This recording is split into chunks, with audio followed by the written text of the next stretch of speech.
Welcome into Duval Daily, presented by GenJag.com. I'm Jordan Lugo. Thanks so much for tuning in here on Monday, May 6th.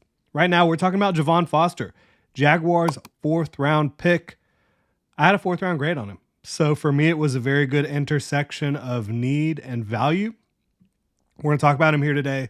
What is his role with the Jaguars, his fit with the Jags, both short and long term. Really appreciate you guys tuning in. If you enjoy the content, please like, subscribe, hit that notification bell. You can also check out genjag.com/shop, pick up some new Duval gear like the hat I'm wearing right now. You can become a channel member right here on YouTube. Shout out to all the channel members out there. Really appreciate y'all. So, Javon Foster, pick 114 overall. We're going to talk about the athletic profile, check the tape, talk fit and roll with your Jaguars. Starting off with the athletic profile here. Foster is 6'5.5", 313 pounds, 83 3/8 inch wingspan, arm length 34 5/8 inches, 9 5/8 inch hands, 5'3" 40-yard dash, 32.5 inch vert, 106 inch broad. What does all that mean? So, he's an athlete with great length, good size, great short area explosion as evidenced by that 32.5 inch vert. At his size, 32.5 inch vert is really impressive. And the 106 broad is good as well. Slightly below average long speed for a tackle in the 40-something percentile range, and also small hands for a tackle. How does all that align with what we saw on tape at Missouri? We're going to talk about it right now. So his length plays really, really well. I think that he uses his hands at an extremely high level. And he is 24 years old. So he really should have good hands. He should have good technique overall, but he does. You see that very consistently out of Javon Foster, which is awesome. A guy that has played left tackle for the last few years, but he does have some versatility to play left or right tackle. He's always working to get those hands high and inside. There are times where the defender will win off the jump, but then Foster can kind of reset those hands. So I think it's a guy that shows the ability to consistently work with active hands. You want to see that. Talking about the fact that he does have smaller hands for a tackle, I don't think it really impacts him all that much. You don't really see people powering through his hand punches or anything like that. I don't think you see him necessarily jolt the big end types, the really big guys on the edge. But when you're talking about 3-4 outside linebackers, guys that are like in the 240, 250 pound range, you see him jolt those guys and you see him stun them at the point of attack. So I think this is a guy that has plenty of hand strength and violence there. And again, he's always working to get those hands in the right spot at the right time. And once he does, he can really lock you out with that length. It is superlative length. When it comes to the movement skills overall, I think they're good. I think he's fluid in a short area, both laterally and vertically. He just doesn't really have the speed to get deep down the field. And I wouldn't say he's like an elite mover in short areas, but I think you see good movement skills in short areas in a phone booth, right? Overall, I think he can mirror the movements of most guys that he's going to be blocking on the edge. That combined with his length and his hand fighting, it's gonna serve him well at the next level, I think. He also shows really good awareness, picking up blitzes in games up front, whether you see like a tackle coming to try to hit him outside or a cornerback blitzing or a linebacker blitzing. He does a really good job of recognizing it and then attacking it and really not giving up anything on blitzes and stunts games up front. So I think that obviously in the modern NFL, you see more and more of that stuff. And you see teams that really know how to dial it up. I think Javon Foster's a smart player, and he's going to be able to aid you in that regard as well. In the run game, he does have knockback power. He can create movement both laterally and horizontally once he gets his hand on you. You see guys hitting the ground quite often when Javon Foster's attacking them in the run game. He's a good puller as well.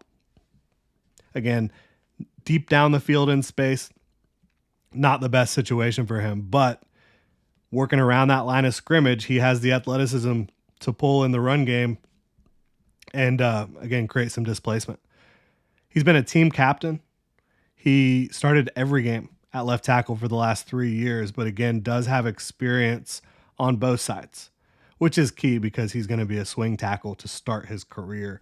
The thing with him is he is really good in a lot of aspects of his game, But I think when he's going to go up against like top flight edge rushers at the NFL level, I just don't know that he has the physical profile to really thrive or dominate those types of guys. I don't think he has the bend to really go toe to toe with, like, again, some of the very best in the league. It will be nice for him to be able to practice at times against Josh Allen, Trayvon Walker, and I still think he can probably hold his own even against some of the most impressive pass rushers in the league. You saw him go against SEC competition every week for the last 3 years, and again hold his own in pretty much every game. I went back and watched him against Georgia recently, and they have some talented defensive front players without question.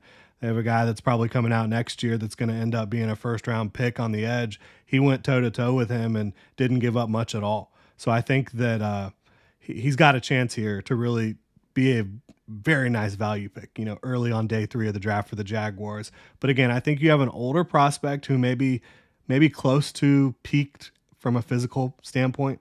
Like, I don't know how much stronger or more athletic he's really going to get, but he is damn good right now. Never going to be that insanely flexible guy or the best mover out in space, but he's a good offensive tackle. So talking about his fit with the Jaguars, right now, he is OT4.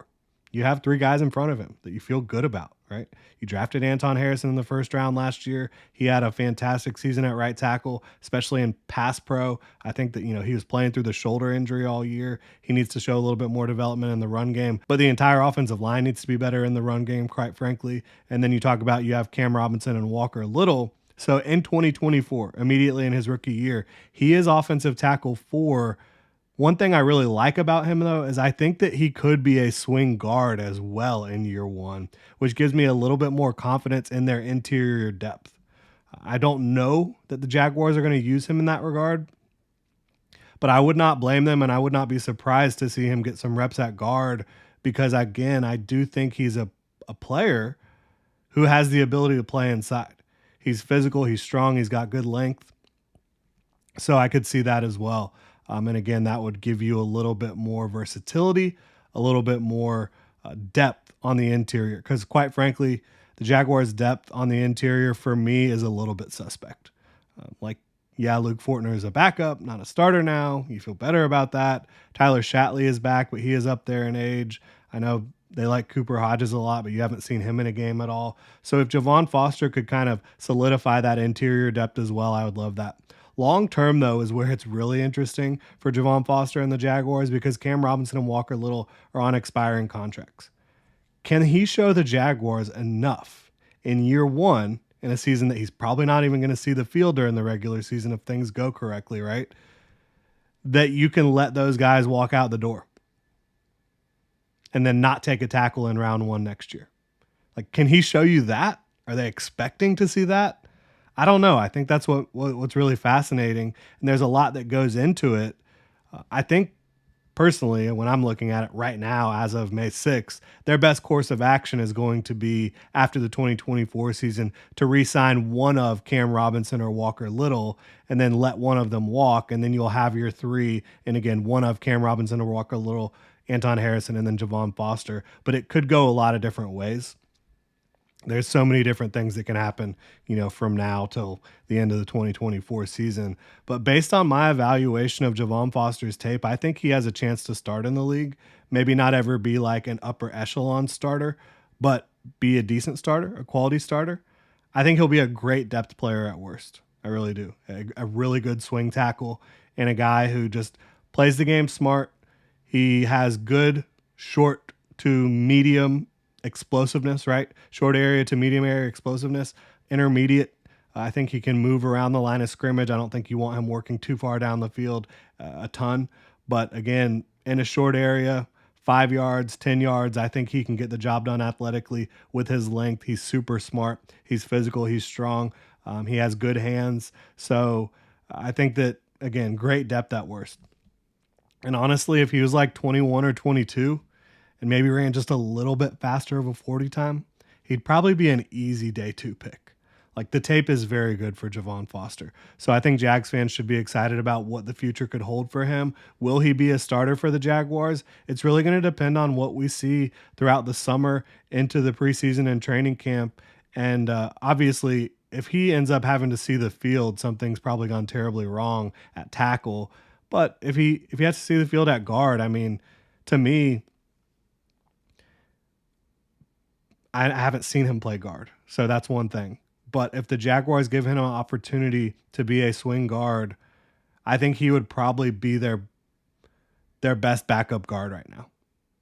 I think he probably would. We'll see how it plays out, though. Really excited to see what happens. Appreciate y'all for tuning in. If you enjoy the content, please like, subscribe, hit that notification bell. You can also check out jinjag.com/shop, pick up some new Duval gear like the hat I'm wearing right now. Become a channel member right here on YouTube. Y'all have a good one.